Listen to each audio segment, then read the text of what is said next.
Bonjour et bienvenue sur ma chaîne Se présenter avec impact en entretien. Aujourd'hui, comment défendre un parcours atypique en entretien? Peut-être faites-vous partie de ceux qui, comme moi, ont un parcours professionnel qui n'est pas linéaire et pas vraiment comme les autres. Vous avez fait des études dans un domaine mais avez changé de voie dès votre entrée professionnelle. Vous avez peut-être aussi vécu une rupture dans votre carrière, qu'elle soit causée par un choix personnel, un échec ou un événement extérieur. Vous pensez alors qu'en entretien de recrutement, votre parcours va être questionné, voire que cela va semer le doute chez le recruteur. En fait, en réalité, c'est que c'est certainement vous qui doutez de la solidité de votre parcours. Sachez qu'aux yeux du recruteur, tout ce qui est argumenté est recevable. Un parcours atypique n'est pas moins solide qu'un profil standard et linéaire. Il suffit de lui donner du sens et en faire ressortir les forces et compétences acquises pour donner confiance au recruteur. When we start to believe the belief, quand on fait confiance à la confiance, on devient confiant.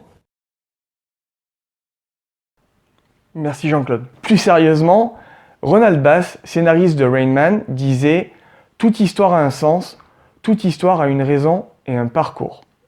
Et c'est ce que vous devez démontrer lors de vos entretiens. Sachez que la tendance des parcours non linéaires s'accentue au fil des années, ceci est clairement avoué par les cabinets de recrutement. Cela n'est pas pour autant le cas que ces candidats ne remplissent pas le cahier des charges des postes sur lesquels ils postulent. Un point sur lequel les recruteurs sont unanimes, restez transparent.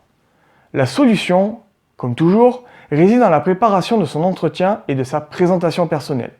Une bonne préparation éclairera le recruteur sur le fil rouge de votre parcours professionnel. Vous prouverez avant toute chose que vous répondez au profil du poste.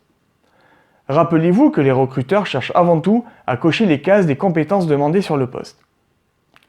Si vous voulez en savoir plus sur comment défendre et réaliser le plein potentiel de votre parcours, notamment s'il est atypique, je vous invite à regarder le TED Talk d'Emily Wapnick. Si vous êtes familier avec la langue de Shakespeare, alors je vous encourage à passer son test.